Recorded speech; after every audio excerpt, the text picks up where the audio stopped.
Rahabantsika rehetra mpanaraka ny fandarana ho anareo amin'ny youtube ve mare ve nareo tsy hitako moa ny tsisy commentaire de active mantsy aty amin'ny youtube fa mba mangataka faranasa aminareo hoe mba afaka manoratra eo amin'ny facebook ve hoe mandeha ny any amin'ny youtube na tsy ny micro zafady indrindra.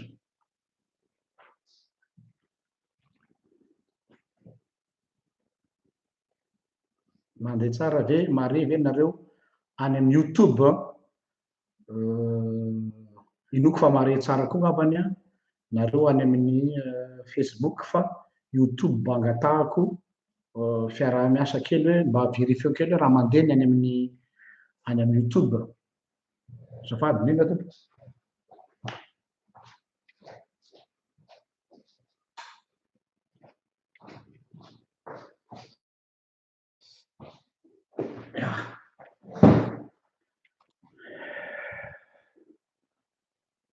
Feo azafady mandeha ve mare ve mandeha tsara ao izy niany ok mandeha maheno tsara koa ny youtube sotra tompoko sotra betsakary nombokary-tsika dia finaritra aby ragnandria salama aby tsika elaela kely tsika tsy misy fandaharana catéchisme d'adulte noho ny fety sy teo ihany koa ny tsy fahasalamana fa dia izao ndray tsika vao tafahoana soamantsara eo dia miarahaba antsika rehetra nahavita soan'ny fety natratra ny taona vaovao 2024 dia arak'izay somary mety manaitra anareo eny angamba ny lohahevitra izay haroso amintsika dia ny amin'ny hoe vision anthropologique sur la mort vao manomboka avy ny taona rapasy dia fahafatesana no resahanao aminay dia eny tompoko tsy maintsy miresaka an'izay tsika no ny antony manokana ka azo atao mahagaga atsika zany fa izay zany nolo hevitsika androany hoe vision fijery anthropolojika ny amin'ny fahafatesana. Ity lohahevitra tya dia azo lazaina hoe lohahevitra ahoana le filazana zany tsy de be miaborde loatra ny miresaka ny amin'ny fahafatesana ny zava-misy de hoe ny fandresena ny fahafatesana oui ny fitsanganan'ny tena maty bien sûr tiany olona zany satria manambara fandresena fa ny hoe iresaka fahafatesana fotsiny a tena tsy de misy firy ny miresaka azy mba tsy lazaiko hoe tsy misy mihitsy ny antony dia hoy araka ny tenin'ny Anthony hoe délicat le izy surtout atsika malagasy culturellement parlant zany manana rapport manahirakirana amin'ny fahafatesana ny olombelona marina fa eo ny tahotra ny fahafatesana klasika zany amin'ny olombelona rehetra na izaho na ianareo samy manana zay atao hoe tahotra ny fahafatesana zay daholo fa za zany tsy te hijanona fotsiny amin'izay fa lina hoe te halala te hitrandraka ny hoe fa inona kely moa zany tena antony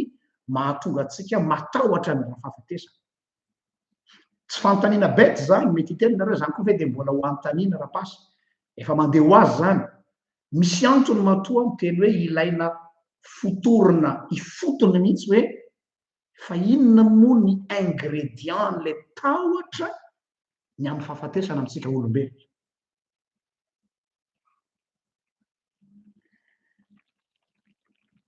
enina de any amin'ny toriteny azy any amin'ny fampianarana zay ataotsika aza dia raha matsikaro nareo de mainka ny mpitoriteny tonga de somary mandingana an'io faziny fahafatesana io fa tonga de any amin'ny fitsanganan tena maty ohatra zao rehefa tonga ny pasika maninona ny fiangonana kristianina amin'ny tradition chrétienne hatramin'izay nametraka hoe herinandro be izao manao le atao hoe herinandro masina tsy hoe herinandro masina manana ny toerany manokana hoe masina noho ny herinandro rehetra ny herinandro masina fa mila mihitsy zany ny olona afatoka hoe inona marina moa le fijalian Jesosy inona marina le fahafatesana de ohatr'izay koa hoe tokony ho jerena akaiky ny atsipiriany amin'ity fahafatesana inona mahatonga ny raha olombelona tena matahotra ny fahafatesana. Ohatrany hoe tsilo maika atsika ny anala azy, ohatrany tanareo ohatrany olona mandeha tongotra de manitsaka tsilo de tena maika atsika ny anala azy. Antony faharoa koa nahatonga ny traité an'ity sujet ty dia itsika malagasy raha jerena ny kolotsaintsika malagasy dia ny fiainatsika malagasy ray manontolo dia accès amin'ny fahafatesana, miainga avy amin'ny fahafatesana, culture malgasy, miaina arak'ilay fiteny fotsiny hoe ny fahafatesana de tahaka ny kofehy eny anjoron-damba koa ny fitenenana. Donc zany ny fahafatesana tena tafiditra ao anatin'ny quotidien ny malagasy culturellement parlant. Zany hoe isika malagasy areo itovizantsika amin'ny jiosy, la mort fait partie de la vie. Izany hoe ny razantsika malagasy zany de fa nanana zay fomba fijery zay hitako hoe fijery biblique sur le concept, sur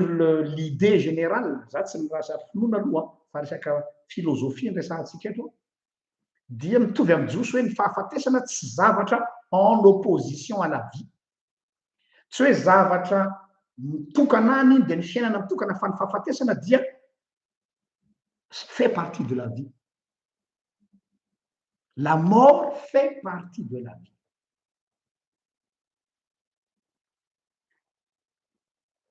Zany hoe ilay tsy fanoena, tsy haiko manazava zany amin'ny teny malagasy, ilay dualité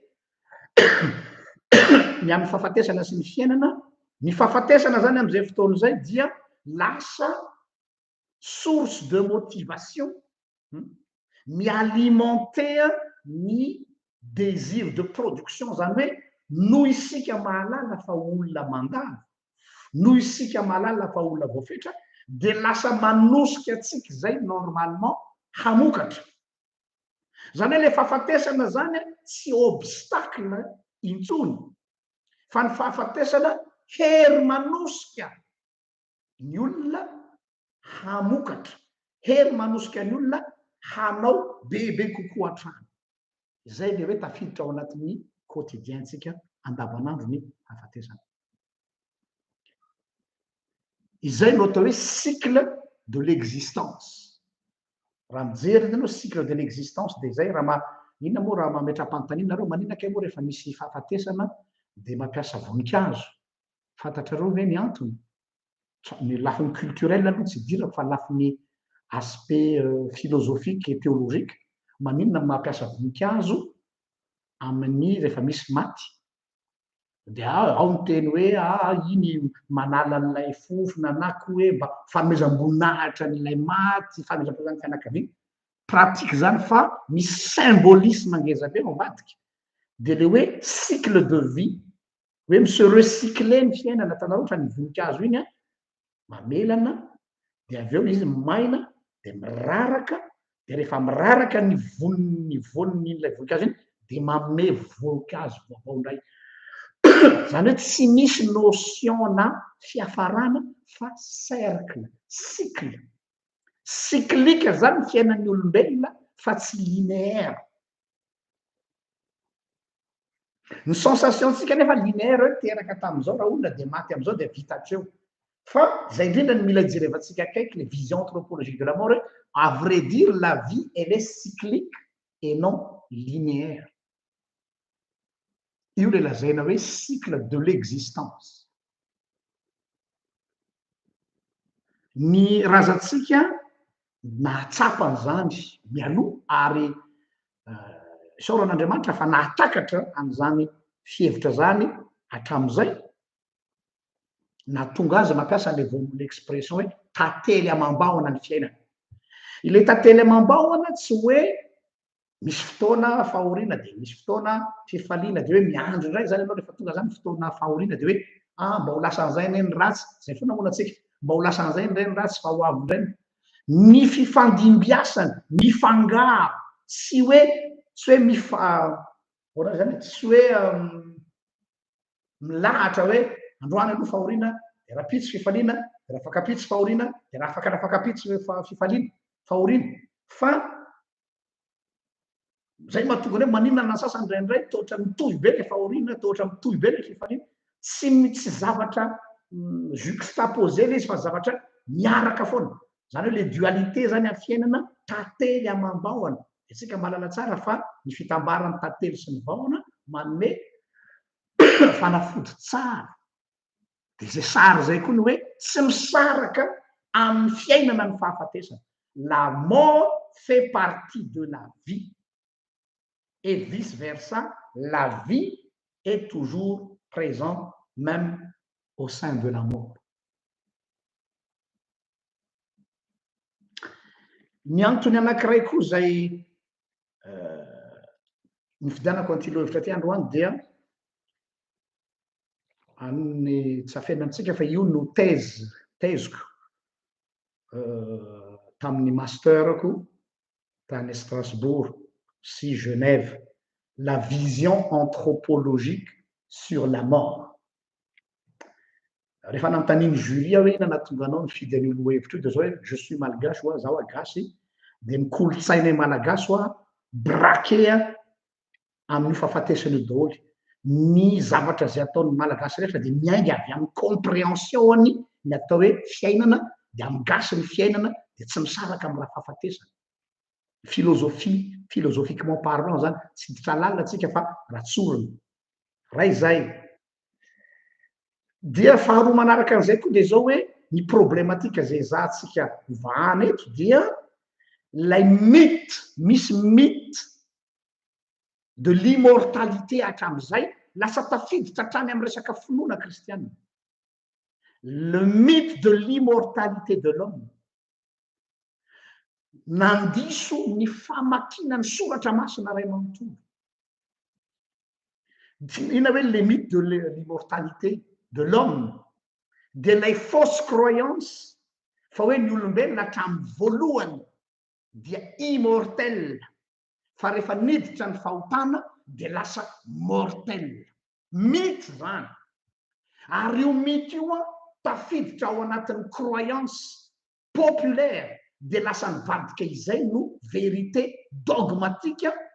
ampianarina azy hatrany amin'ny fiangonana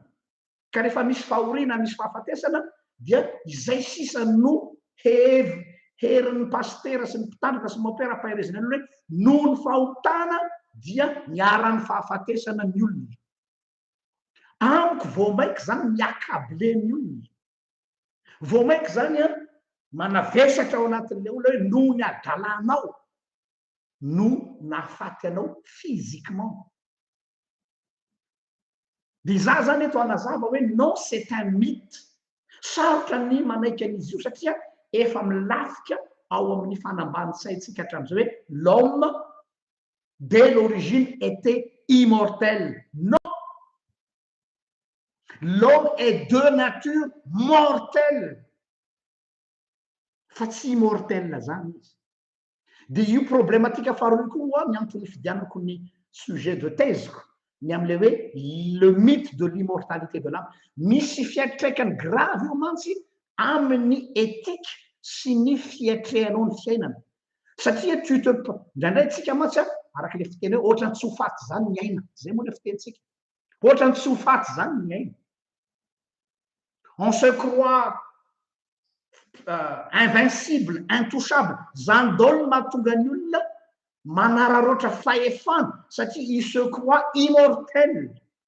dans tous les sens intouchable il se prend pour Dieu mihevitra ny tenany ho Andriamanitra izy ho tsy ho azo kaloko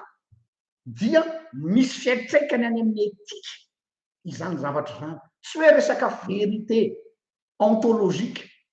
dogmatique fotsiny fa misy impact eo amin'ny fomba hitondrahanao ny fiainanao ny fanekenao hoe mortel ianao fa tsy immortel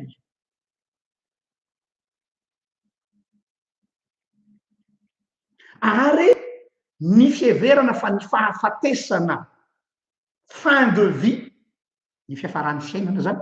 aloha mantsy avahako tsara satria le mot fahafatesana efa misy connotation péjorative, efa misy connotation négative. Raha teny hoe fahafatesana dia zavatra miiba zany. Androany zany de laza aminareo ny fahafatesana dia ça fait partie de la vie. La mort n'est pas une malédiction. La mort resaky zany la fin de vie. Fa tsy milaza an'le fahafatesana faharoa zay lazanao ny Genesis 3 hoe amin'ny andro zay nananao anio de ho faty tokoa anao. Mbola iverenantsika iny rehefa avy eo satria mino efa ao anatin'ny sainareo zany hoe ahoana ary leo Genesis hoe amin'ny andro zay nananao de ho faty tokoa ianao na hoe ny fahafatesana ho tambiny ioto. Tonga de zay zao ny verset ao anatin'ny sainareo amin'izao fotoana zao mbola ho avy eo tsika. Fa milaza hoe avao tsara ny atao hoe fahafatesana fin de vie sy ny atao hoe fahafatesana amin'ny terme théologique. No zany dia tena mila iverenana ny fotony mihitsy ny hoe nisy malentendu hatramin'ny voalohany ny lecture tsika ny amin'ny tantara namoronana ny olombelona. Donc zany zay ny antony anoratako ny teziko dia ny hoe ilaina ny manao démystification an'io resaka immortalité io satria manimba zavatra be bebe amin'ny lafiny etika izany. Averiko ilaina ny manao démystification. Le démystification tsika teneny hoe le mythe mila kikisana, mila potehina. De le mythe hoe immortel ny olona talohan'ny fahalavona fa noho ny fahotana de lasa mortel. C'est un mythe. Ary misy malentendu am'le compréhension ny Paul am'le hoe fahafatesana tambony ota sy le Genesis 3:17 zay ho azavaitsika rehefa avy eo. Donc zany challenge nataoko hoe teniezaka mamitana ao anatin'ny adiny ray ny teziko ny amin'ity resaky ity dia vous en faites ce que vous voulez par la suite. Tsy voatery ombokevitra amiko nareo fa lazaiko ny any dia vita ny adidiko am'izay fotoana zay. No zany mba alohan'ny resahana ny amin'ny fahafatesana de tsy maintsy mila faritatsika ry hoe inona no atao hoe olombelona. Qu'est-ce que l'homme? Za tsy miteny hoe qui est l'homme? Mais qu'est-ce que l'homme? Précis tsara. Za tsy miteny hoe qui est l'homme? Mais qu'est-ce que l'homme? Ao anatin'izay famaritana zay dia hiezaka anao rapprochement ny fanazavana ny natiora tsika maha olombelona tsika, ny nature maha olombelona tsika, l'humain. L'homme mantsy somary flou fa l'humain sur amin'ny angle théologique ampifandraisana amin'ny fanazavana génétique, scientifique ary philosophique. Reo zany dia ho azavaiko sur le plan théologique, philosophique et scientifique fa l'humain dia mifandray ny famaritan'ireo en tant que hoe olombelona, en tant que humain. Manoloana ny resaka fahafatesana na fin de vie. Averiko tsara fahafatesana fin de vie resaka eto fa tsy fahafatesana vokatry ny fahotana. Hanomboatsika ny fanazavana ary dia indramiko ny tenin'ny Blaise Pascal teo philosophe adikako eto dia alefako aminareo aloha mba eo am-pialatanareo zay hitako hoe mampiditra tsara en matière an'le izy.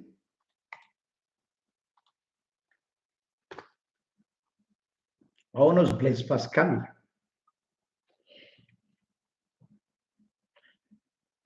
L'homme n'est ni un ange ni une bête. Celui qui veut faire l'ange toujours finit par faire la bête. Averiko le izy teo fa somary maisamesatra kely namaky azy. Hoy Blaise Pascal, l'homme, l'humain, raha olombelona zany, n'est ni ange, tsy anjely ny olona, ni une bête ary tsy biby ihany koa. Celui qui veut faire l'ange, zany hoe ny olona niezaka ho toy ny anjely, eo nefa tsika zany mbola tsy anjely, zany hoe mieritreritra ny olombela ho esprit fotsiny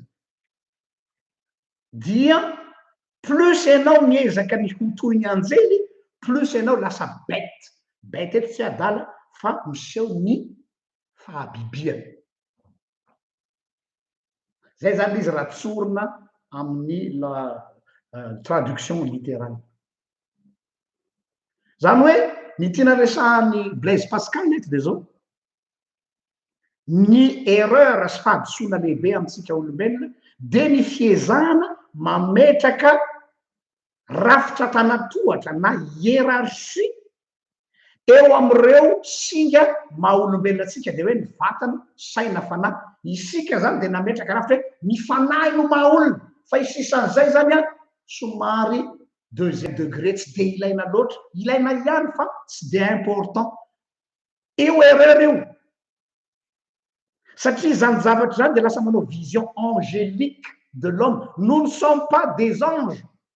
ni des bêtes mais nous sommes des humains. Un humain forme un tout corps esprit âme tsy mety ny manao hiérarchisation des trois composants tsy mety ny mametraka rafitra tanatohatra eo am'ireo singa telo maha olombelona atsika fa mitovy laharam-boninahitra ny vatana ny saina ny fanahy or ao anatin'ny fomba fito fanambarantenatsika kristiana matetika hoe miara-panahy no ambony indrindra miara-nofo ity zany dia tsy de ilaina hoe ara-tsaina be zany fa tsy ara-panahy zany ny olona manao hiérarchisation an'ilay composant humain fahadisoana zany ny mametraka ny ara-panahy ho ambony fa ny ara-nofo ambany mitovy ny laharam-boninahitra ny vatana ny saina satria nahoana satria samy noforon'Andriamanitra io raha itenenao ka le ara-panahy zava-dehibe paster fa iny mahazanak'Andriamanitra fa ngatsy Andriamanitra nahary ny vatana fa nga ny fanahy ihany no arian'Andriamanitra rehefa vitan'Andriamanitra ny olombelona Genesis toko voalohany andiny fanaiky amin'ny telopolo ary rehefa hitan'Andriamanitra fa tsara indrindra zany c'est parfait zany hoe les trois ensemble fa ny fiezahantsika nampisamatsamaka an'ireo ny fiezahantsika misy cloison eo anelanelan'ireo telo ireo ary ny fiezahantsika mametraka rafitra tanatohatra am'ireo zavatra reo no micrée problème eo amin'ny fiainan'ireo olombelona no zany bibliquement parlant de tsy mitombona le hoe ny fanahy no maha olona le tout no olona vatana saina fanahy fa tsy ny fanahy ihany tsy bolonga-panahy ihany ianao tenitsika malagasy ihany no miteny hoe rehefa nona ny vatana de manino vezivezy fanahy tanareo donc zany le fanahy finalement eo ambany fiahiny vatana ihany vao mara andramo ange hoe azomena hany io vatanao io ampijalio ange vatanao fa mivezivezy ny sainao lasa tsy mitombona ianao lasa manomboka misalasala ny fitiavan'Andriamanitra ianao rehefa mandalo fizahan-toetra fahoriana ianao marary ny vady aman-janakao tsy mihinan-kanina tsy mandoa tsy mahaloa ekolazy ianao firifiry ny olona lasa misalasala ny amin'ny fitiavan'Andriamanitra azy firifiry ny olona lasa tsy mivavaka tsony satria hoe aloha voky ny kibo zay vao mandeha mivavaka c'est normal donc diso le feverina hoe ny fanahy no ambony de sisa zay zandrindrara mitovy daholo zany ka lay fieverana angélique an'ireo olombelona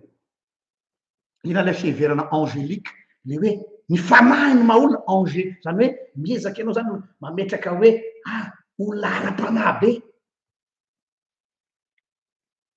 de ny vatana zany lasa ohatrany hoe obstacle tsy ahafahan'le olona mivelatra de misy fiatraikany amin'ny etika anao zay hoe tsy mety amin'ny kristianina ny miala voly tsy mety amin'ny kristianina ny plaisir tsy mety amin'ny kristianina ny satria izy mametraka ny fanahy ambony ary ny vatana aminy ohatrany hoe prison philosophie grecque zany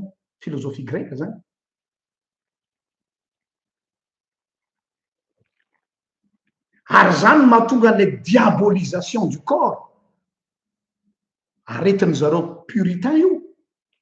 diabolisena ny vatana firifiry ny kristianina simban'izany amin'ny fiainany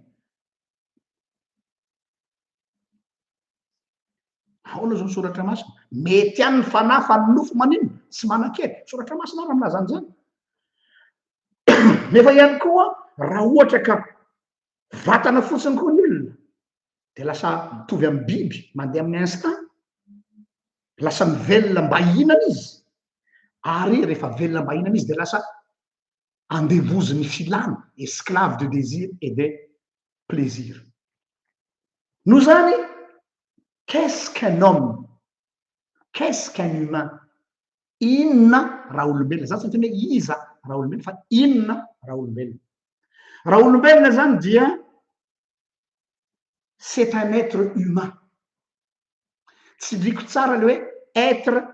humain eto am'izay tsika zay zany le fanazavana avery amin'ny filozofia de makato amin'ny biblika atsika zao le hoe mifandray reo tanareo le processus ko eto aseoko tsara mihitsy zany fa tsy mifanipaka ny vatana saina fanahy avy amin'ny saina zany zay concept philosophique de miditra amin'ny concept biblique sy théologique tsika zao rehefa avy eo tsika hiditra amin'ny concept scientifique fa tena tsy misy opposition fa misy concordance tsara mihitsy ao am'ireo c'est quoi un humain c'est quoi un homme selon la Bible inona ny olombelona amin'ny soratra masina ny olombelona amin'ny soratra masina de c'est un être humain tsy miteny fotsiny c'est un humain c'est un être humain intéressant be lay tsy ndiko tsara le hoe être satria azadino fa ilay Andriamanitra zay nahary azy dia c'est l'être par l'excellence satria dikany hoe Yahvé efa nisy fotoantsika nanao fampianarana zany teto ao amin'ny teny hoe Yahweh le tétragramme YHWH ny racine ny Yahvé na Yahweh de Yah YAH raha atao transcription tsotsotra na YH être verbe être ny racine ny Yahvé intéressant hein ao amin'ny Yahvé na Yahweh ny racine ny teny ny fototeny dia être l'être ary izy ny teny tao amin'ny Exodus toko fahatelo andiny faefatra ambin'ny folo manao hoe izaho dia izaho zay izy amin'ny teny frantsay je suis celui qui est je suis celui qui est je suis l'être suprême donc io être io Yahvé Exodus 3:14 aleny resaka tamin'ny Mosesy io no nahary tongotra amatanana atsika de noho zany misy an'izay lay endriky Andriamanitra zay ao tsika andeha tsika anamboatra olona tahaka ny endritsika de ina le endriky Andriamanitra l'être mais l'être humain fa tsy être divin donc nous ne sommes pas des dieux mais nous sommes des humains par contre humain misy ny être ny composant central ny raha olombelona zany dia l'être et non la voix l'être quand rehefa humain ianao zany être humain ianao dia personne aux en français tu es une personne en teny français misy dika les personnes amin'ny teny latin avy amin'ny teny latine dia alors dikako eto avy amin'ny teny hoe persona ozy izy ny teny latine ny hoe personne dia avy amin'ny teny latine hoe persona zany persona zany io no nazahoana le teny hoe personnage rehefa manao théâtre hoe personnage ny ranona na manao théâtre na manao film zany ny personne dia amin'ny fanazavana latin dia c'est un être de relation tsy tsara raha irery raha lehilahy fanaovako vady sahaza ho azy zany hoe ao anatin'ny composant naturel ny olombelona mihitsy dia izy manana c'est un si être humain ianao raha tsy en relation avec un autre tu restes un animal ou un humain raha tsy misy relation ny hafa satria composant namorona an'Andriamanitra anao mihitsy lay personne zany hoe être de relation tahaka an'Andriamanitra zay être Andriamanitra koa ao anatin'ny natior'Andriamanitra dia c'est un Dieu de relation. Zay mahatonga atsika tsy maintsy mino ny trinité satria ny ray tia ny zanaka tia ny ray sy ny zanaka maneraka ny fanahy masina mitarika atsika ao amin'ny zanaka. Na izy ao amin'Andriamanitra dia c'est un Dieu de relation, c'est un Dieu de mouvement fa tsy figé. Izay image an'Andriamanitra zay koa nafindrany amintsika hoe l'être humain est une personne est un être de relation. Zay le izy. Ary ao anatin'ilay personne dia misy an'ilay atao hoe corps. Arao tsara avana tsara hoe corps sy personne, zany hoe ao anatin'ilay personne dia misy corps, dia misy âme, dia misy esprit. Ireo dia en relation permanente. Ny corps tsy maintsy mifandraika amin'ny âme, ny âme tsy maintsy mifandraika amin'ny corps, ny corps tsy maintsy mifandraika amin'ny esprit, ary ny esprit tsy maintsy mifandraika amin'ny fa tsy mahazo mandeha rery ny âme fa mila ny corps, tsy mahazo mandeha rery ny esprit fa mila ny âme, ary tsy mahazo mandeha rery ny âme raha tsisy ny corps. Toujours en relation perpétuelle. C'est les cycliques où il y a un être humain. Nous sommes inséparables, indivisibles, ni corps sy ny âme. Eo dia efa manova zavatra be dia be satria betsaka ny olona mino fa rehefa maty dia ny fanahy lasa ny fa ny vatana tavela ty. Inséparable. Inséparable.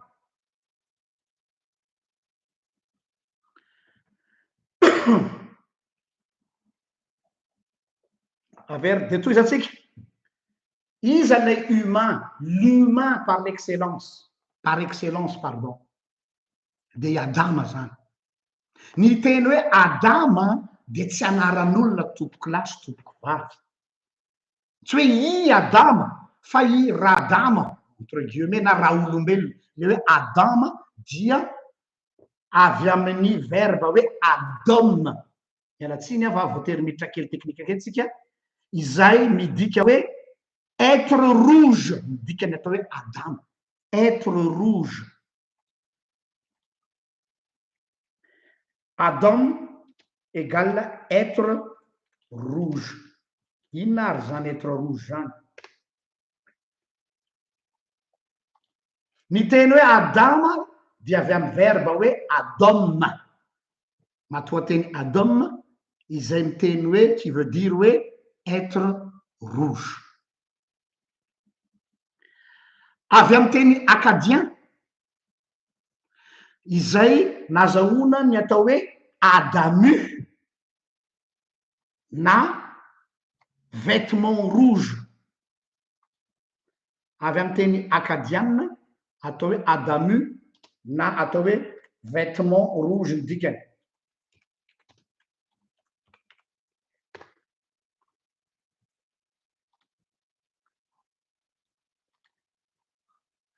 Dia misy déclinaison hafa koa avy amin'izay no nazahoana le teny hoe Adamatu en acadien, izay midika koa hoe le sang noir.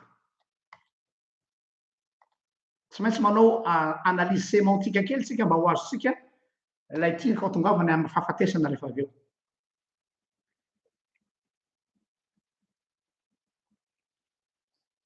Adamatu na le sang noir. Izany hoe Adama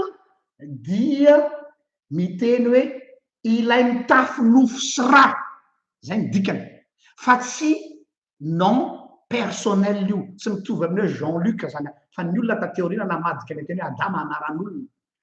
Ka tsy anaran'olona ilay Adama fa anambara hoe l'humain, raha olombelona, ilay ireo olona mitafy lofo sy rà. Donc tsy olona anankiray no tondrona amin'izany fa ny espèce humaine mihitsy. Avy eo io olombelona io raha mijery ny Genesis toko voalohany ianao sy ny toko faharoa ny namoronana ny raha olombelona dia fatatsika fa noforonina avy amin'ny inona tsika? Noforonina avy amin'ny vovotany. ny vovotany amin'ny teny hebreo ao amin'ny genesis dia afara no dikany zany hoe poussière. Rehefa ozy Andriamanitra andeha tsika namboatra olona tahaka antsika dia namolavola andra olombelona miaingy avy amin'ny vovotany izy. Io vovotany io dia afara no filaza azy zany hoe poussière. Ao no zany raha kambana zany le hoe Adama dia miaraka amin'ny raha olombelona de hoe raha olombelona mitafy nofo sy ra l'être humain qui est fait de chair et de sang et qui est poussiéreux. Raha olombelona natao hoe raha vovoka, mialatsiny raha manao traduction littérale. Raha olombelona zany de atao hoe raha vovoka, le poussiéreux, le glébeux. Mamaritra ny toetrany zany poussiéreux zany mielina zay le hoe zavapoana de zavapoana, mielina tahaka ny vovoka, tahaka ny rivotra, tsofin'ny rivotra izy dia mandalo. Donc l'être humain hatramin'ny voalohany namoronan'Andriamanitra azy dia limité. Raha vovoka voafetra tsy zany mamorona zany fa misoratra masina, mbola tsisy fahotana zany fa tamin'Andriamanitra naharin'ny olombelona dia efa zay ny caractéristique-tsika. Isika nous sommes des poussiéreux, afara. Ka raha ny tenan'Andriamanitra vovoka no nanalananao ary iverina vovoka indray ianao, tsy ozona zany fa manambara hoe zay ianao ny destinénao dia hiverina amin'ny vovoka satria ianao être limité, poussiéreux. Ary ao anatin'ny teny hoe humain fatatsika tsara de misy an'ilay voambolana hoe humus. Ao anatiny atao hoe humain dia misy ny teny hoe humus. Il y a le terme humus ho atsika zay nanao science malalatsara zany atao humus zany le fotaka iny le ohatran'ny marandranoka fotapotaka iny, humus ny filazan'iny zany hoe ny nazahoana ny teny hoe l'humain raha jerena amin'ny teny latin dia avy amin'ny humus, ary ny humus tsy hafa fa vovoka, la poussière. Donc l'être humain dia vovoka hatramin'ny voalohany. De manao na toetrany vovoka, mielina, mandalo, miserana.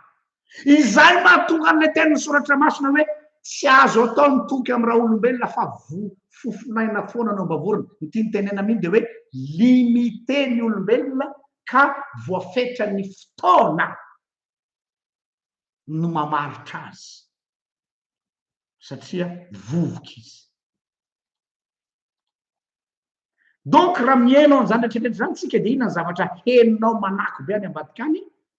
dia misy ny atao hoe ambivalence. Zany hoe ahitana toetrany hoe ay zany satria tsika avy amin'ny vovoka dia kay zany tsika olona mortel dikany. Le mortel am'izay fotoana zay de hoe mielina toy ny vovoka tsofin'ny rivotra. Arabaky teny mihitsy. Mortel aho satria vovoka mielina entin'ny rivotra sy ny fotoana. Dia ty misy verset zay tiako mba vakianareo amin'ny teny malagasy dia ataoko eo akaikiny eo ny dikateny amin'ny teny frantsay fa jereo tsara ilay atao hoe ambivalence. Tsy haiko ny manazava azy fa tiako ho hitanareo ao anatin'ity verset ty. Verset efa famakitsika foana, Genesis 2:2-7. De ho azonareo ny tiako lazaina. Hoe ohatrany ahoana moa ny caractéristique ny raha olombelona.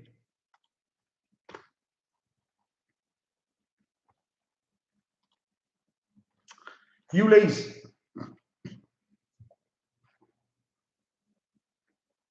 ary vovotany no namoronany Jehovah-Andriamanitra ny olona. Io le vovotany io zany le afara, raha vadiko zany hoe ary afara no singa na matière première namoronany Jehovah-Andriamanitra ny olona. Ary eno tsara, vovotany izy de tonga olona. Eno tsara, vovotany de no Andriamanitra namola vola azy de lasa olona. Ary aveo no fofonaina mahavelona ny vavoron'le olona dia tonga olombelona. Samy hafa le olona sy olombelona. Averiko afara izy de ny volavolainy tanan'Andriamanitra de tonga olona, de rehefa nasiany fofonain'Andriamanitra de zay vao lasa olombelona. Samy hafa le olona sy olombelona. En terme français izy mazava tsara. Le Seigneur Dieu façonna l'homme de la poussière de la terre. Il insuffla dans ses narines un souffle de vie. Et on disait l'étape en farou. Et l'homme devient un être vivant. Samia fazam l'homme, c'est un être vivant. Samia fani, l'homme est un être vivant. Il devient un être vivant. Avant, il n'était qu'un homme, mais grâce au souffle de vie, il devient un être vivant. Ce qui veut dire, par ricochet, io être vivant zany rehefa miala ny fofonaina dia miverina olona tsotra izy na miverina ho vovoka. Zay zany. No zany raha olombelona na ilay vovotany l'humus, l'humain, tonga être humain. L'humain devient un être humain. Samy hafa ho ary. L'humain, entre parenthèses, avy amin'ny humus, avy amin'ny vovoka. Raha miteny humain zany de le vovoka natao ao anatin'ny saina, ao anatin'ny saina ilay resaka afara, de rehefa nasian'Andriamanitra fofonaina dia zay izy vao lasa être humain na être vivant. No zany rehefa mitsahatra io fofonaina io dia miverina ho amin'ny humus ianao. Za zao zany rehefa mitsahatra io fofonaina io de miverina any amin'ny humus ianao, verina poussière ianao. Zay no antony anazavako hoe hatramin'ny depuis la création, nous ne sommes pas des immortels hatramin'ny voalohany. Nous sommes des êtres poussiéreux. Ça veut dire nous sommes des êtres limités. Ary ao anatin'ny composantsika, ny maizy azy atsika, ny fizy atsika mihitsy, ilay finitude. Ary io no tsy ekeny raha olombelona mihitsy. Tsy manaiky ny maha olo-kofaty azy izy. Io no nampitany devolanao hitovy amin'Andriamanitra nareo, aza manaiky zany atao hoe être mortel zany, fa vous pouvez devenir des êtres immortels. C'est ça le mensonge du diable. Nampitany atsika ny tsy fanekenao an'ilay fizianao maha-mortelanao, fa milingilingy te hitovy amin'Andriamanitra ka hoe coquille mortel. Teo ane ny atombohan'ny problème atsika.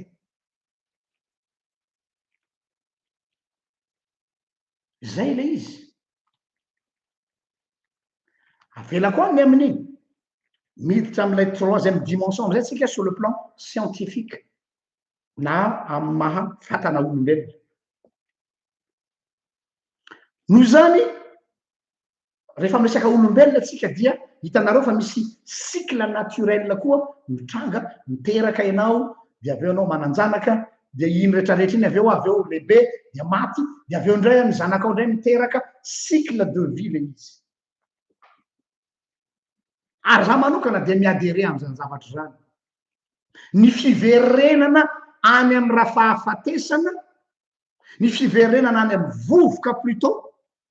amiko dia c'est plus que normal no zany ny fahafatesana entre guillemets na ny fiafaran'ny fiainana na fiafaran'ny fofonaina aloha ngamba zay lazantsika azy dia ny fiverenatsika any amin'ny miavitsika ny fiverenanao any amin'ny toerana ny evinao ina ny evinao ina ny eviko avy amin'ny tany de misy teny ao amin'ny apokrifa zay tsy fampiasantsika protestanta fa ampiasain'ny katolika zay ilaitsika eto dia araky ny teny ao bokin'ny Siracide raisiko kely Siracide chapitre 40 verset 1 izay alohany anomezako an'le izy izay ina anao zavainao de manao mamaritra sy midécrire hoe ilay tany zay nanalana anao kay io le atao hoe mère universelle la mère nourricière io no mamelona atsika io no loharan'ny poiratsika tanao hoe firenena de aveo hoe firenena misy hoe reny de le reny eto de le tany no kibony voatsika io le lazay mijoba hoe mitanjaka no ny voako tany akiboniny ary mitanjaka no iverenako any indray ineny am'izay fotoa zay de le tany nivoaka avy tao amin'ny tany ianao nitanjaka ianao mivoaka avy ao tahaka ny Adamo ary miverina any amin'ilay tany lay reny napisanao ianao ary zay ny symbolika ny atao hoe enterrement maninona manao fandevenana atsika misy symbolisme le hoe retour à la mère nourricière la matrice ozy ry tantony eto marina loatra zany nitanjaka no ny voako avy anakiboniny symboliser ny kibony reny miteraka atsika rehetrarehetra fa ambadika ny sary ambadika de hoe avy eo amin'ny tany ny poiranao tahaka ny Adama nitanjaka dia hiverina any indrainao zany hoe c'est plus que naturel aza raisina ho zavatra malédiction c'est la loi de la nature dia adika omeko anareo am'izay le tena amin'ny Siracide chapitre 40 verset 1 araky ny boky apokrifa izy tia kanaty tsy fampiasantsika protestante aza dia azotsika ampiasaina tsara eto satria ilaitsika de omeko anareo eto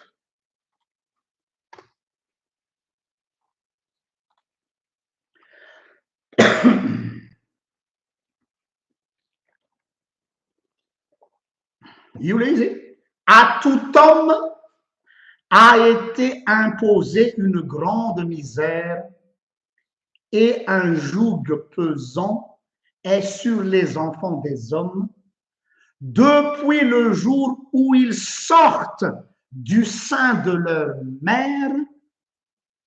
jusqu'au jour de leur sépulture, dans le sein de la mère commune. Siracide chapitre 40 verset 1. À tout homme a été imposé une grande misère et un joug pesant est sur les enfants des hommes depuis le jour où ils sortent du sein de leur mère. Zany hoe ny reny rehetra miteraka atsika zany dia karazana soltenan'ilay tany zay nievitsika rehetrarehetra ary hiverina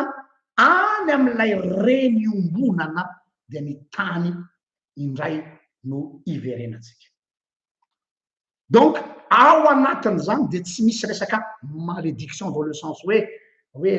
vokatry ny fahotana fa izay mihitsy ny plan de Dieu ho atsika. Zay le hoe mythe le immortalité io le pozina io le venin natsofoky ny devoly eo amin'ny olona dia roboka ny olona te hitovy amin'Andriamanitra ka. Inona ary le mythe de l'immortalité na lay angano mba aviantitra ny amin'ny atao hoe immortel. dia araky ny tena soratra masina tsy misy zava-baovao ety ambany masoandro fa ny fandavana ny finitude, ny fandavana ny mahavoafetra ny olona, ny fandavana ny fahafatesana na ny fiafarany aina. Allo tsy soloko mihitsy ny fandavana ny fiafarany aina satria le terme fahafatesana ho efa misy connotation péjorative, zany efa misy sens négative ao andohantsika. Fa ny fandavana an'izay, ny tsy fanekena an'izay dia io lay fandrika, io lay laingany devoly lazainy hoe hitovy amin'Andriamanitra nareo. Io problema tamin'ny fanavony io ny problema ny raha olombelona isan'andro ary niverina miendry ny hafa fotsiny izy fa io ny problema principal atsika, ny tsy fanekena ny maha voafetra ny olona ny fototry ny problema ny razanak'olombelona eto an-tany, ny tsy fanekeny ny maha voafetra azy no mahatonga azy manaonao foana satria mbola ao aminy foana le quête de l'immortalité dia efa rany mahavita ny tsy fahavitsy manao ny tsy fanao. Ohatra am'izany ny tsy faneken'ny olona ny raha fahafatesana, ohatra fantatsika zao ny resaka transhumanisme. Transhumanisme malaza be am'izao fotoana zao, zay programme ny zalahy GAFA,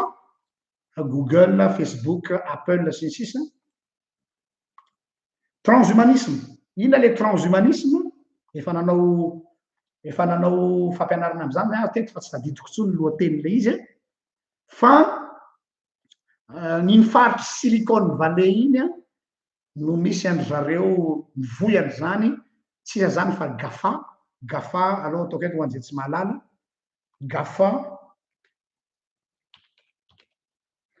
GAFA zany dia fanafoezan-teny Google, le G, A Apple, F Facebook, A Amazon. Reo zany mitambatra GAFA ny filaza azy, reo samy any Silicon Valley. De reo zany am'izao tsika amin'ny teny zao mivoy firaikevitra ao anatin'izany koa Elon Musk, le atao hoe transhumanisme. Le transhumanisme de hoe ahoana ny ahafahana mampiemotra dans un premier temps, mampiemotra ny datim-pahafatesana, zany hoe lava andro iainana kokoa. Manana projet ry zalahy hoe amin'ny voalohany première phase raha tsy diso tadidy aho dia mahatratra 125 ans aloha ny olona anankiray, de avy eo mitatra tonga 300 mahery, de farany zay ny revingiandra zalahy ho lasa immortel. Ka le immortel am'izay fotoan'izay satria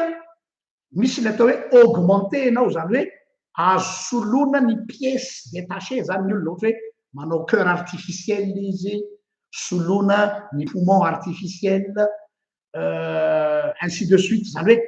mandeha makany ary efa miatra ny apahany am'izany zavatra zany, zany hoe un homme ou une femme augmenté. De rehefa augmenté anao zany, boosté, dia melava ny androm-piainanao. Fa ny objectif any zalahy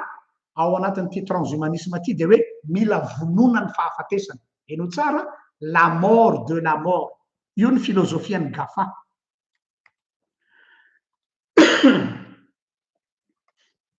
Io philosophie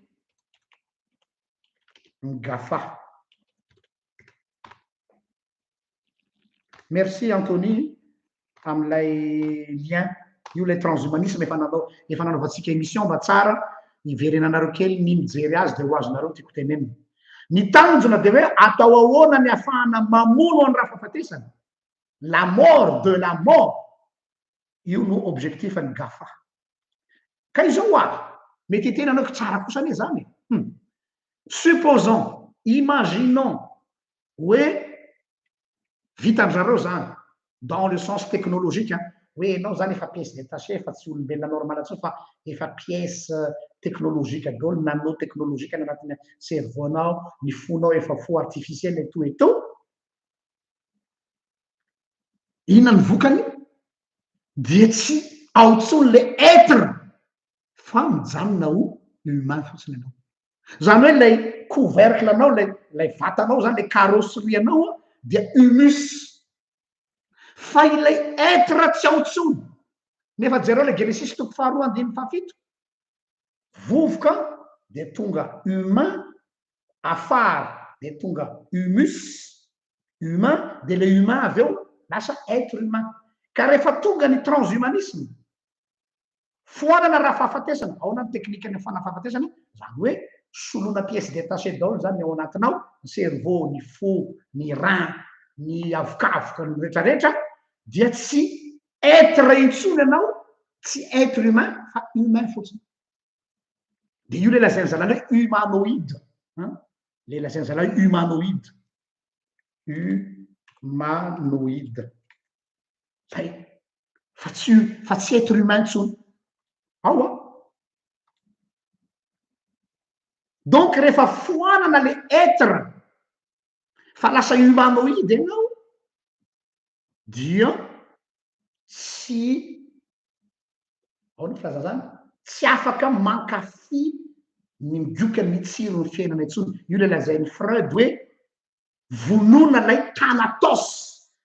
tuer le thanatos io zany lay tahotra ny fahafatesana le thanatos io ilaina nefa ny fisiany io ahatonga ny olona ho tia ny fiainana imaginenao ke zany hoe être humanoïde zany tsy misy tsona le thanatos lay tahotra nylay fiafaran'ny fiainana or nefa ny thanatos io hoy Freud Sigmund Freud zany psychologue dia io no manosika ny olona hankafy fiainana na koa io no mahatonga ny olona hiproduira zavatra tsara eo amin'ny fiainana zany hoe le sens de la vie le goût de la vie donc tsy être humain intsony ianao am'izay fotoana zay avela koa ny amin'iny fa sujet hafa mihitsy iny a fa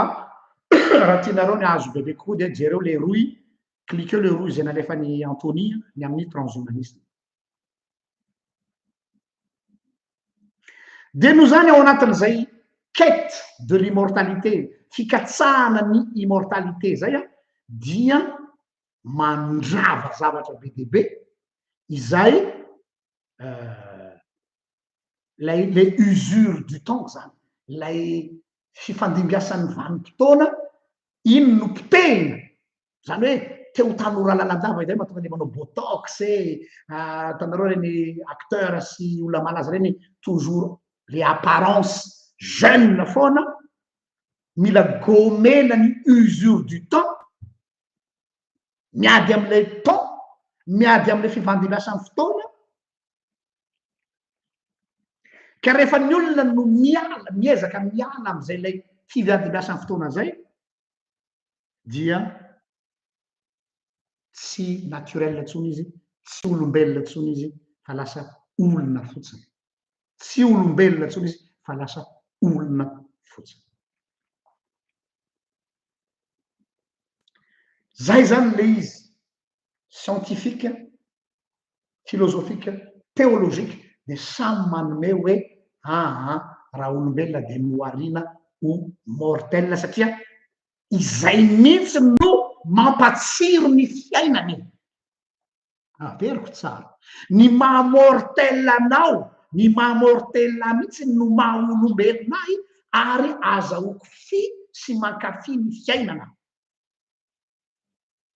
zareo hoe am'izao fotoana zao efa malaza be amin'ny resaka intelligence artificielle any Japon sy any Europa efa satria le olona tena zay tsy te hijaly tsony ara-pitiavana tsy te hijaly amin'ny relation netre satria hoe mifamitaka ny olombelona dia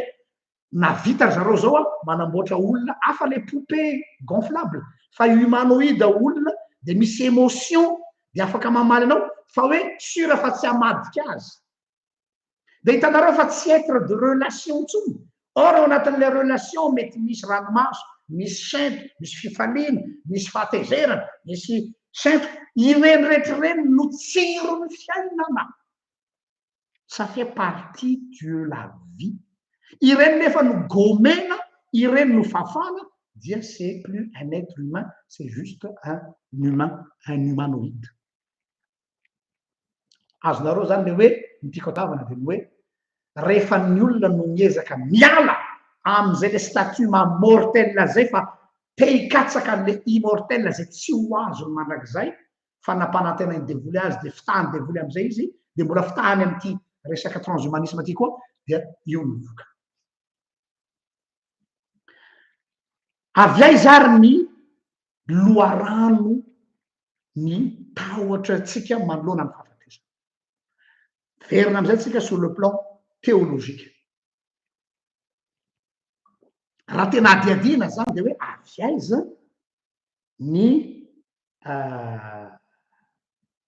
ona filaza zany aviaiza ny loharano raha tena hoe mitrandraky ianao zany aiza filon ipoiran'le tahotra dia ireto no anakiroa everiko ipoirany zany loharano fototry ny tahotra ny fahafatesana zany. Na hoe ny fehezanra olombelona te hiala eo ambany vahoan'ny fahafatesana. De ity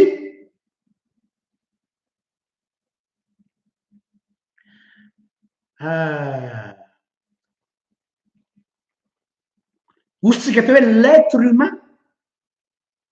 na raha olombelona dia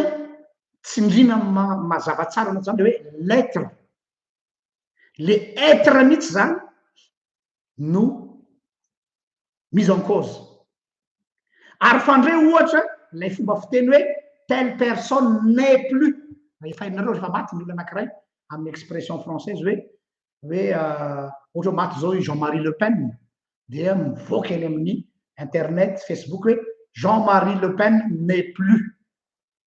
fomba fiteny zany zao hoe maty izy midimandry. Raisina io hoe n'est plus io au sens littéral de hoe le olona zany raha raisina arabaky teny dia tsy miaina intsony fa ao ambadika le hoe l'être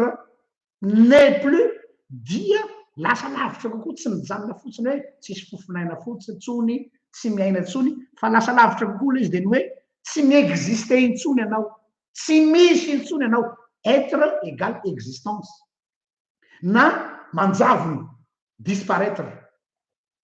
fiteny frantsay hoe il disparaît maty le olona ary io no tena fototry ny tahotry ny fahafatesana hoe tsy zakany saitsika mihitsy hoe je vais disparaître ary ao ambadiky le hoe disparaître de hoe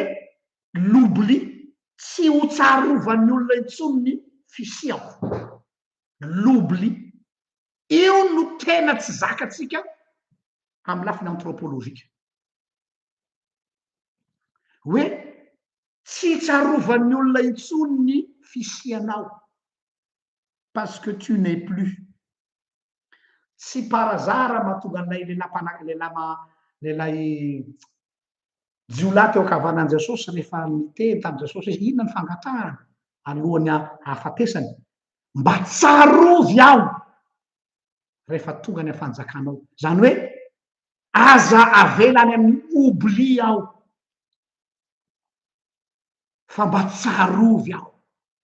io mihitsy izy tsarovy aho rehefa tonga ny fanjakanao ataovy ao anatin'ny mémoire anao foana aho mba hitohy ny fisiako mba tsy hoe velombelom-poana teny fa mba mitohy hatrany mba tsy ho tafalatsika ao anatiny atao hoe oubli fa mba tsarovy aho. Ny tena mampatahotra atsika amin'ny fahafatesana zany de tsy le hoe tapitra ny fofinaina fa iny normal iny fa ny tena mampanahintsika de hoe ignoren'ny olona tanteraka ny fisianao adin'ny olona tanteraka ny hoe misy ianao le oubli lay tombé dans l'oubli dans l'ignorance totale. Zany ohatra mahatonga ny olona sasany inona nataony olona miezaka mafy izy ny mba hatsiarovana azy nandritra nandalova teto antany de hoe mba soratana ny anarany hoe rue Jean Ralainongo mba hoe hôpitaly mitondra ny anarany dadan'zareo na ny anarany na anarana école zany hoe besoin ny olona mihitsy hoe aza dinoina ny fisiako teto antany fa mba tokony ho tsarovany taranaka faramandimby. Io ny tena fahafatesana tsy zakany io tena atao tsy zakany olona amin'ny fahafatesana.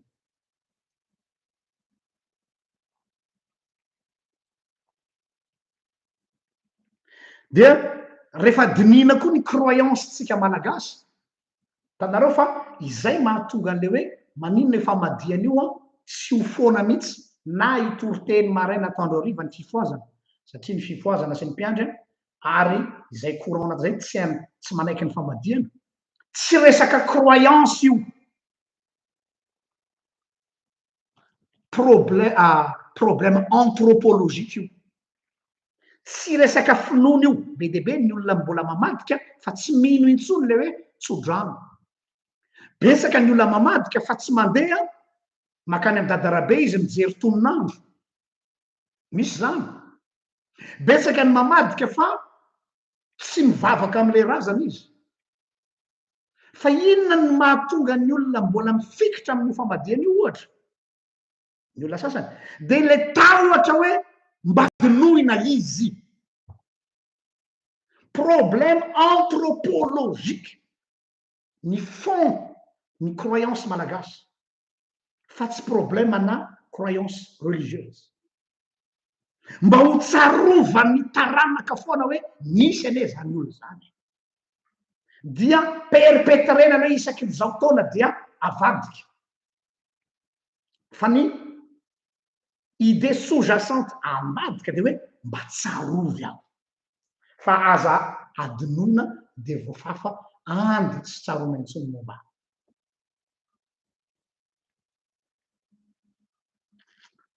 ao no zany dia eto manary roatra amtena de tsy lesona any amy famadiana raha andresana eto a inona no manakana atsika kristianina inona manakana atsika mpino tsy hanao karazana mémorial ary fanao zany ny amin'ny ireo zay efa lasa ny amin'ny tsy hoe fahatsiarovana azy de hoe mahatsiaro azy fa hoe ny asa tsara zay nataony ny finoany ny philosophie de vieny mila perpetrena amy taranaka faramandindry hoe nisy zany dadabe zany nisy zany renibe nareo zany nisy zany bampanareo ireto no toetra fototra ino héritage culturel apetrany aminareo tsy voatery hamadika vao afaka manao an'izany ary azo atomboka de ny mbola fahaveniny fa tsy miandry azy efa lasa humus mianatsiny de mametraka an'izay karazana atao hoe tradition le tradition tsy hoe fomban-drazana fa ny atao hoe tradition dia ny fampitana ny valeur moral ananany le ray aman-dreny amy taranaka amy faramandimby izay ny atao hoe tradition atao hoe tradere amy teny latine de le tradere dia ilay lovatsofina ampitaina ny josy manao an'io ampianaro ny zanakao na mandeha na mandry ampitao aminy lazao aminy zay lazainy Jehovah-Andriamanitra ina ny antony nanaovana ny andro sabata ny andro sabata ny andro pasika ny fety pasika marina fa fety mpivavahana fa ny ao ambadiky ny pasika zay lazainy Jehovah de hoe mba ho tsarony taranaka teorina ny nanafahan'i Jehovah-Andriamanitra ny Israely tany Egypte satria le taranaka tateorina tsy nanatrika ny famoahana azy ireo tany de mila averinareo ny tantara de isaky ny tonga ny pasika de manao tantara ny raim-pianakaviana amy zanaka hoe nisy zany atao hoe fanandevozana tany Egypte zany voaka tany dia mandritra ny pasika no manao actualisation an'ilay famoahana tany Egypte zany mahatonga an'zareo manao ny fête de Sukkot ina le fête de Sukkot dia mipetraka ao ambany tente mandritry ny fêten'ny pasika tena hoe manao mise en situation mihitsy hoe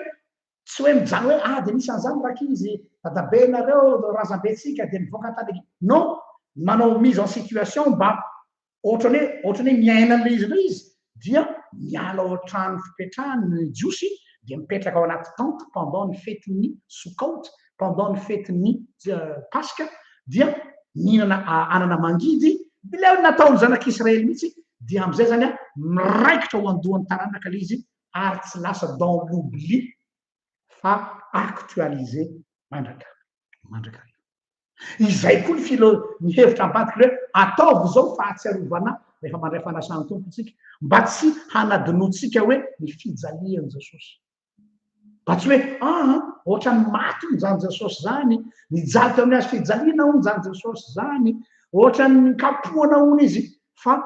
isaky ny mandray tony mofo itony anareo sy misotro ny kapoka itoy anareo de manambara ny fahafatesa mandra-piveriko indray mba tsy adonoinao ny ngidiny zany atao hoe ny fijalian Jesosy zany tanareo amizay le izy zany hoe le mémorial tsy hoe mampirehitra labozie de hoe matsiaro an-dava non tsy miditra amizay tsika tsy hoe manao fitaovam-baovao no fahatsiarovana ny maty tsy any fa inona ny tradition azonareo mianakavy foronina mba afahanareo miperpetre an'le valeur morale napetraky reo ray aman-dreny reo ho an'ny taranaka teorina sasera-riaina anaovanareo famadiana makotrokotroka akanareo piragasy sasera-riaina akanareo artiste makotrokotroka misotro labiera mandra-parainy andro nefa le valeur morale tsy mipasy perte totale zany au contraire zavatra contraire izy fanao totondry miady sy ny sisa mandritra ny refa fa anjaratsika mitrandraka zany hoe ahoana ny afahako manao ny miperpetre an'ilay tradition familiale eo anivon'ny ankohonako le tradition eto tsy le fomba fa le tradition de lay lovatsofina ilay afatra tany amin'ny dadabe dadabe ny epita akaty amiko de zany ndray mampita an'izay valeur zay any amin'ny taranako de ny taranako ndray mampita an'izay ny amin'ny taranany izay lay mémorial anjarany tsiraray samy mitrandraka zay a tsy zaho no dictenareo zao no ataovy fa parenthèse kely iny ny point faharoa mahatonga ny olona matahotra ny fahafatesana ihany koa ny fototry ny tahotra ny fahafatesana de ity koa tena ngeza be ty tadidiko tsara efa nresako taminareo teto am'ty fandarana ty zany sa tamin'ny sahazany io tsy tadidiko namangy kristianina anankiray mpiangona ato amiko aho narary mafy tena fa teo mbava anao ny fahafatesana ale saiky maty de terazolazany hoe famondrapon'Andriamanitra velona somatsara izy de namangy azy a tany amin'ny salle de réanimation de navelako mihitsy ho lasa daholo mba de manjanany lasa ny infirmière ny dokotera de zao hoe mila resaka tête à tête aminao aza de za matsy an'le olona hoe inona ho any sensationnao rehefa nanatrika ny fahafatesana satria tena il a vu la mort en face tena efa hitany hoe iny izy fa andeha mba lazao amiko a le sensationnao tamin'iny fotoana iny hoe zay no izy de zao navaliny aho j'ai eu peur pasteur natahotra azy izy je sais oa fa inona ho any lay motif an'le tahotra de zao navaliny azy efa 30 taona aho izy na protestanta eno tsara mino aho fa mahazo amin'ny akamaroantsika ty resaky ty efa 30 taona ny maha protestanta no tezana tao anatin'ny tradition protestante fa tamin'io minitra faran'io teo aho zao tonga saina hoe je vais vers l'inconnu io izy izy napatahotra je vais vers l'inconnu le saut vers l'inconnu zany hoe le ao ambadika tsy fantanao tsy fantany hoe inona ny miandry azy eo l'inconnu io koa zany composant faharoa ny mahatonga ny tahotra ny fahafatesana rehefa tsy fantatrao ny miandry anao ambadika sy hoe inona ny ao normal anao matahotra ohatran'ny olona rehetrarehetra ianao zao rehefa andeha anao voyage any amin'ny tany zay mbola tsy nalehanao na miezaka raha ny olona manazava hoe ity ny plan ity ny zao misy tahotra kely eo aminao misy stress satria tany mbola tsy nalehanao de ohatr'izay koa le izy lay le saut vers l'inconnu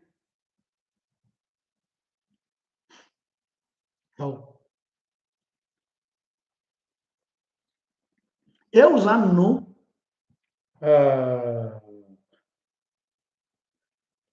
no tiako atongavana koa hoe eo misy rôle nangeza be tsika hoe ahoana ny anampinan'le olona miatrika ny fotoana farany io ny ananany antoka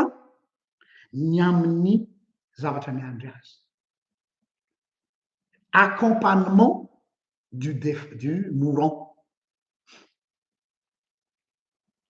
Tsy hoe mivavaka fotsiny de hoe io fa efa tadiala ina zokony be na iramama na iradadana de mivavaka Jesosy sakajana non, mila accompagner-nao izy, mila tantananao zao ohatran'ny olona anankiray manatitra hoe ianao zao manatitra olona any amin'ny station taxi brosy hoe handeha ho any Diego, handeha ho any Tamatave, handeha ho any Toliara le olona, de le olona mbola tsy nandeha tany mihitsy, tsy ozanao hoe demerdinao mialatsiny amin'ny fiteny mandresa taxi mandresa bus dia eny station de jereo misy plaque hoe Tamatave, Diego de mandeha fa aterinao eo amin'ny station izy de nao mihitsy no satria hitanao so ampararetra matahotra hoe fa hoaiza aty de nao mihitsy no mijery le coopérative aiza misy coopérative tsara azo antoka dozana ty coopérative ty mba manana réputation tsara de nao mijery hoe ato ny placenao dada na ato ny placenao mama de mipetraka ao izy de nao miassure hoe io ny entana fa efa mifatotra tsara ny porte bagage dia tsy miala ianao satria izy mbola miala tsy miala anao raha tsy efa lasa le taxi brosy zay ianao vo mandeha izay le accompagnement ilain'ny olona koa manoloana an'izay ora faran'izay. Efa tantaraiky taminareo tao le expérience koa le ramatoa lay nangataka natao euthanasie contre en conviction kanefa de zay le izy expérience vécue de na nifangatahany io ramatoa hoe zaho izy mila ny fanatrehan'ny pasteur eo anilako mandritry ny fotoana anaovana euthanasia aty Belzika efa ekeny lalàna ty ny euthanasie tsy mora zany expérience zany kanefa tsapako ny besoin sy attente-n'le olona hoe ay tena sarobidy am'le olona lay le moment de passage vers l'autre monde mila accompagner anao ohatrany hoe manatitra azy eo bavady ianao io anefana tsy vitan'ny fiangonana ny akamaroantsika fa de mitondra bavaka anao zay ao ataova fitaovavana rakisika ao bavakytsika efa andeha bebe andeha dadabe non atero izy ho tonga eo am-pelantanan Jesosy hatramin'ny ora farany hatramin'ny minitra farany satria matahotra io la peur de l'inconnu c'est normal. Et le jour viendra ny fotoana zay torinao koa handeha any am'le inconnu tsy maintsy misy chamboulement ihany ao anatinao eo am'izay no everiko fa miditra tsetra ny atao hoe finoana eo ny ilanan'ny finoana satria ilay tsy hoe manao tsambiky mitipy hoe andeha tsy fantatro zay miandry aho fa de andeha fotsiny aho tsy mety zany fa eo ny ilavan'ny olona ny finoana satria amiko ny finoana am'izay fotoana zay de mitovy amin'ny boussole hitanareo boussole ampiasain'ny tatsambo imaginenareo nge ianao mandeha sambo eny ampivoan'ny océan atlantique na océan pacifique na océan indien tsy mahita zay atsimo sy avaratra ianao fa ranomasina midadasika io boussole io reny no ifikiranao hoe andeha tonga aria farany zavatra jerenao dia zavotany de zavotany ary midadasika de inconnu ny eo alohanao donc la seule solution diozana hoe ty boussole ty no fikirako ohatra zay koa ny olona hiditra eo am'le monde inconnu tontolo dimension zay le hoe dans l'au-delà any ankoatra midadasika zany tsy azo eritreretina zany tsy tapesipesienina zany tena ohatran'ity zany fiainana eto an-tany zany manoloana ny mandrak'izay de na de ataotsika hoe mahafinaritra azy dia matahotra anao satria anao andeha any amin'ny inconnu mila boussole ny olona inona le boussole miditra tsehatra ny finoana ao de iny boussole iny no manampy anao miorienté anao am'izay am'izay fomba andehananao fa tsy hoe mandeha anjavany fotsiny fa zay manam-pinoana de zay alehany any alehany zay mipotra eo de lasa tonga am'le teny malagasy vazivazy hoe mitsapa anao zany de hoe na tainakoho na atody lasa zay izy de lasa roulette russe zany tsy fantatra zay mitrango eo non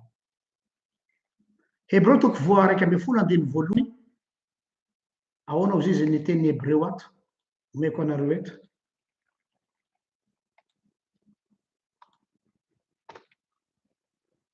Hebreo toko 1:10 ary ny finoana no fahatokinany amin'ny zavatra antenaina fanehoana ny zavatra tsy hita. Ny finoana zany a tsy zavatra mitsingevana any amin'ny abakabaka. Ny finoana dia amiko ohatrany karazana tetezana mampiampita ny olona makany amin'ilay tsy hita, makany amin'ilay invisible. Ilainy ny finoana handeha amin'izay lalana midadasika izay. No zany tsy ampy fotsiny ny anana an'ilay olona confiance fa eo zany no ilaina an'ilay hoe ampio izy, tantano izy, ampitao izy am'izay fiampitany makany amin'ilay fiainana dadasika. Farany de hijanonao teboka T4 ny enjeu nyty katechisme androany ity a. Tsika moa rehefa manao zavatra tsy fandaniam-potoana hoe teky resadresaka fotsiny fa misy enjeu ao de ny hoe normal ianao raha matahotra satria zany ny fiainatsika na zaza miteny zao koa de ao anatiny. Fa ny enjeu de hoe mba tsy ho lasa vesatra ao atsika loatra le izy ka rehefa tellement itsika ozy izy ny filozofa tellement ianao matahotra ny raha fahafatesana de lasa matahotra ny miaina. Rehefa exagéré loatra les peurs de la mort de lasa tu as peur de vivre, lasa tsy miaina intsony ianao.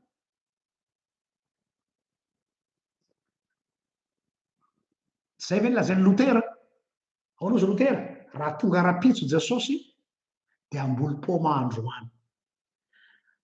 Normalement tokony oroa tonga rapitso Jesosy de tena mifararemotra de tena ina de fa miandro fotsiny de fa tsy mihinan-kany intsony de fa miandro iny Jesosy. Na ny Lutera tonga rapitso Jesosy androany ambolo-poma. Hitanareo ilay fahafatesana lasa moteur de motivation amin'ny famokana. Le fahafatesana mandindona de lasa moteur de motivation amin'ny famokana. Tonga rapitso Jesosy ozy Lutera de ambolo-poma androany. Nefa izy tsy ioty na de voany ray amin'io. De samy efa nahaindona angamba anareo ilay blague kanefa blague mampieritreritra hoe apetraka aminao ny fanontaniana ianao manaraka am'izao io. Supposons hoe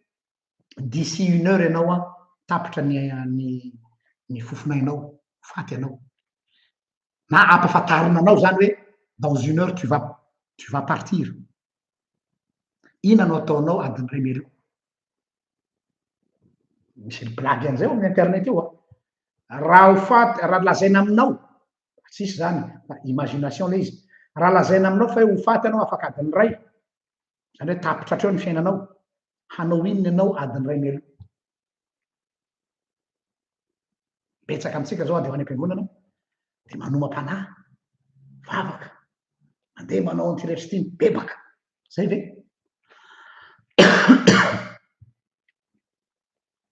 De ny valiny Apocalypse toko 7:17.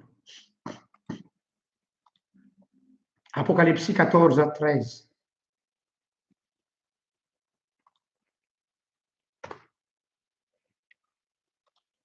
Ina voalaza ao?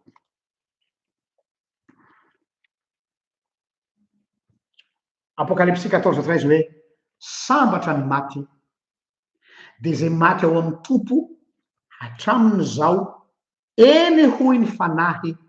fa hitsahatra am'izay nisasarany izy fa ny asany manaraka azy. Teny famaky ny pastera matetiky io na mpitandrana ny mopera rehefa amin'ny fotoam-pandevenana fa betsaka ny tsy mahazo an'io. Sambatra ny maty de zay maty ao amin'ny tompo hatram'izao eny hoy ny fanahy fa hitsahatra am'izay nisasarany izy fa ny asany manaraka azy. Io le valiteny andrasana. Inona io ny asany manaraka azy io? Betsaka ny diso handray an'io mieritreritra hoe inona azonao antoka ve mandrakzay anao inona ny asa nataonao inona mba nataonao eto ty-tany de ino no eritreretinao fa hanokafan'Andriamanitra ny lanitra aonao tsy zay ny dikany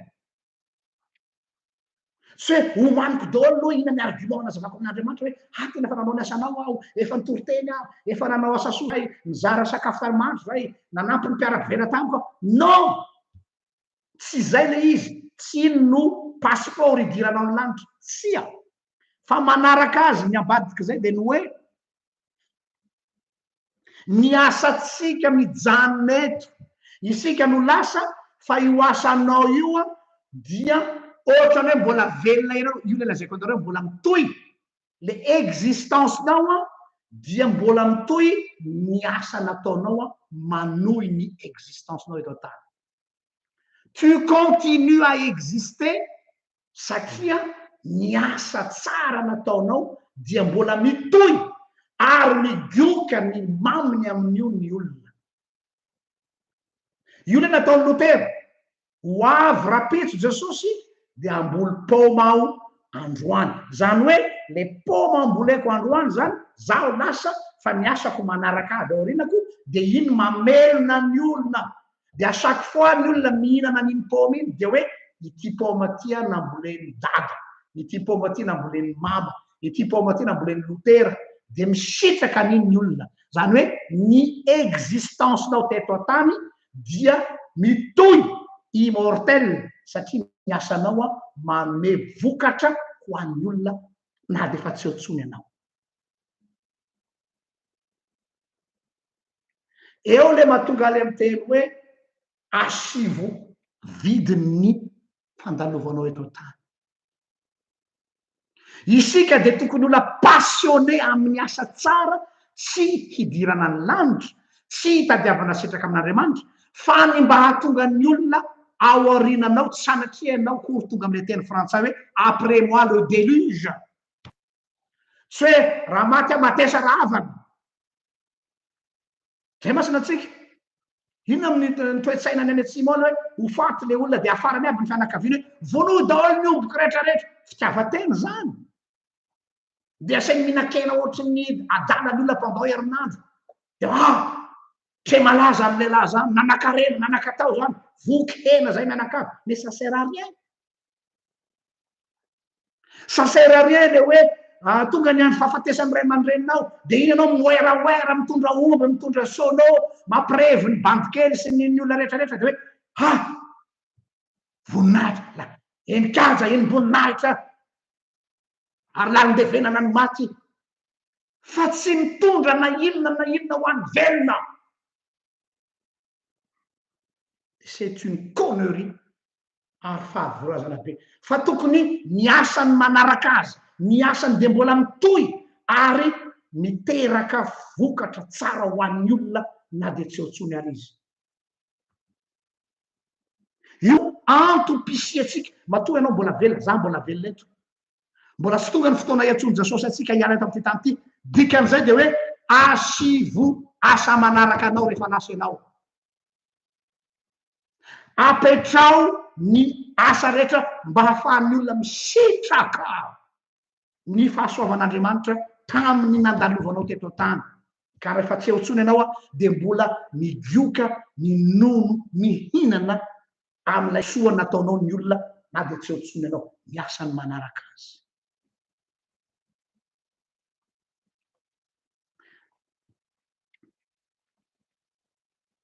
dia point fahatelo alohan'ny farany amaranako zao teny zao dia nga Sarkozy lazaintsika mety adala izy misy bracelet électronique any tongony no le raharapitsany peu importe fa tadidio tsara fa ny olona rehetra dia à un moment donné misy réflexion tonga ihany nantaniny mpanao gazety Sarkozy voaingany tia tao anatina fivorian-dehibe conférence ngeza be tany Europa le izy de ozy izy le mpanao gazety dites-moi monsieur l'ancien président monsieur Sarkozy raha saina misafidy ianao olona anankiray monja hatram'izay na filoham-pirenenanao na atramina olonanao ka mandra-pahafatinao olona ray ihany no azonao asaina hiaraka hisotro kafe aminao satria amin'ny kolotsaina européenne hoe je vous invite à boire le café important be zay amizareo zany hoe hiaraka tena hoe olona akaiky dia mba mifampiresaka zany izany olona ray amin'ny androm-piainanao ho asainao miaraka misotro kafe anao na miaraka misakafo aminao olona ray ihany de niandro daholo le mpanao gazety de namaly Sarkozy Jésus Christ taitra le mpanao gazety de mieritreritra le mpanao gazety fa ngahy ianao lasa mivavaka fa ngahy ianao lasa converti non non non izy zaho izy je suis pas un pratiquant je suis un croyant mais pas un pratiquant zay hoana vazaha ary tsy resaka religion izy tsy resaka spiritualité fa ma leader an Jesosy izy zay moa ny azy ny anglais tondrany azy peu importe fa ity ny tena zava-dehibe tiako atongavana mifandraiky am'le teniko teo ny miimpressionné amity Jesosy ity izy de zao Mahomeo izy 20 taona nanao ny asany normal na io ny vokany Bouddha nanao méditation pendant des dizaines d'années maromaro io ny vokany Jesosy izy 2 taona sy tapany ihany raha tena isaina zany ny fotoana nanaovany Jesosy asa 2 ans et demi ozy izy l'historien fa ny baiboly manao zay 3 ans et peu importe entre 2 ans et demi c'est 3 ans comment se fait-il izy que quelqu'un comme ça 2 taona ihany zaho zao Sarkozy masy mbola tratra n'ilay traumatisme hoe tsy natapitra tsy nahavita 2e mandat 1er mandat ihany de nesorony frantsay donc ozy izy raha jereko amin'ny tenako zay 2 ans et demi ozy izy niasa nefany firy milliards chrétien eto antany quel est son secret tsika tsitra amin'ny lafiny dogmatique tsika anka izy any Andriamanitra tsy any fa nytika tongavana de hoe zay mihitsy le izy le hoe ny fandalovany Jesosy io nametraka maminy ary nametraka trasy ary migioka ny soa nataony zany Jesosy zany avokoa na mitsipino aza mbo avy nankalaza krismasy tsika teo que tu sois chrétien athée agnostique musulman animiste migioka ny maminy am'izany dolo nanao fety nanao jour férié sisa peu importe ny influencé ny culture occidentale zany christianisme zany na tina na tsy tina manaiky an'izany daholo ny philosophe rehetrarehetra nametraka impact misy impact amin'ny fiarahamonina ary migioka ny tombotsoa am'izany avokoa ny olona rehetra nefa izy efa tsy otsony raha ohatra ka maha olombelona ndrasa izay le hoe velona mba haminina ianao mirijarijo ianao magnety anah io ianao manaraka anah io hoe velona ve ianao mba nana 4 V8 de mivarotra ny fanahanao amin'ny satana velona ve ianao mba hanananao anarana mba hoe ho atahorany olona tout simplement sa tsy otsony ianao fa mbola migioka ny maminy aminao ny fiarahamonina ny firenenao mitodika aminareo mpitondra fanjakana mitodika aminareo miaramila mitodika aminareo zay olombelona rehetra velombelom-poana ve ianareo inona no maminy apetrakareo amin'ny taranakareo fa tsy hoe malaza zany olo zany nanakavela zany olo zany tre malaza ny olo zany isa saretilahy fa tokony hoe efa tsy otsony ianao 10 taona amin'ny hafatesanao sanatria zany 20 taona ny nahalasanao fa mbola mipetraka ny soa ho an'ny taranaka ho an'ny olona ho an'ny manodidina de tena mipetraka le immortalité satria mitohy ny asany manaraka azy sasanatrian'izany ho an'izay manaraka vaovao vo maty ngay Jean-Marie Le Pen tany Frantsa mampalina zatsy za nisan'ny tsy makasitraka ny Jean-Marie Le Pen iny sur le plan politique fa mba tsy d'accord kosa nanao fety ny tanora maro any Frantsa hoe maty any le raciste ratsy iny mialatsiny fa zay le terme hoe il est mort ce sale raciste nandizany olona fa hoe maty any ouf enfin bon débarras amenatra ane zany mbola tsy voalevona koa izy de efa mitotoreboka ny frantsay maro hoe enfin il est mort de ho zay ve ny afarahantsika koa andrasan'ny olona fotsiny ve ny atapitra ny andro tenanao de iteniny olona amin'ny andro fiandrasapaty anao hoe ok soiany fa lasa ela ny elona fa larotorone ina dolo kapa ty le fomba fiteny ty asivo vidiny fandalovana eto an-tany mametraha zavatra mba hatonga ny olona igioka le asa ataonao misy toyany reny réformateur ohatra reny Calvin Luther 500 ans passé misy an'izany un petit moine augustinien qui s'appelle Martin Luther fa ina ny vokatsoa ena am'izany protestantisme amina tapitra isany maro ny asa nataon'izany lehilahy moine augustinien zany no nampijoro mpanompon'Andriamanitra maro am'izao fotoan'izao anisan'izany aho anisan'izany ianao tsy niaina ny zavatra ohatrao-tsika raha tsy misy zany zay le hoe ny asany manaraka azy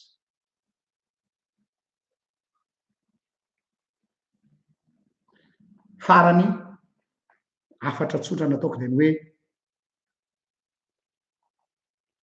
aza miaina juste pour prouver quelque chose aux gens hoe jareo fa navita zavatra tsy miimpressionné ny olona no antopisianao hoe dadany kosa zany enjana kosa zany tsy zay fa aoka ny antopisianao na ny fisianao dia hibouleverser ny fiainany manodidina anao bouleverser samy hafa zany tsy miimpressionné olona fa bouleverser ny fiainan'ny olona izany natao hoe tena niaina raha iny tena niaina iny raha matoa iny satria ny fisiany teto an-tany ny bouleverser ny fiainan'ny olona izy fa tsy miimpressionné fotsiny wow mahay wow manan-karena wow tsara tareha wow enjana wow sisa sy ny sisa fa bouleverser ny fiainan'le olona leanao voninahitra ny eo an'Andriamanitra zay azatra ny taloha indrindra ka ho azy mandrakizay vavaky sika Jesosy ao ny antopisianay eto am'ty tany ity dia tsy ny ho any an-danitra satria efa nomenao an'izay mino zany ka ny asa tsara zay tokony ho ataonay eto am'ty tany ity de ahafahanay mametraka maminy ahafahan'ny olona migioka ny fahatsaranao ampio ny tsirairay avy mba hampisy dikany ny fahavelomana eto am'ty tany ity ka ho tanteraka aminy koa io teny hoe ny asany no manaraka azy misaotra Jesosy amen mirary soatsika rehetra manome fotoananao amin'ny manaraka raha ohatra ka mbola afaka manohy izao fandarana izao tsika veloma tompoko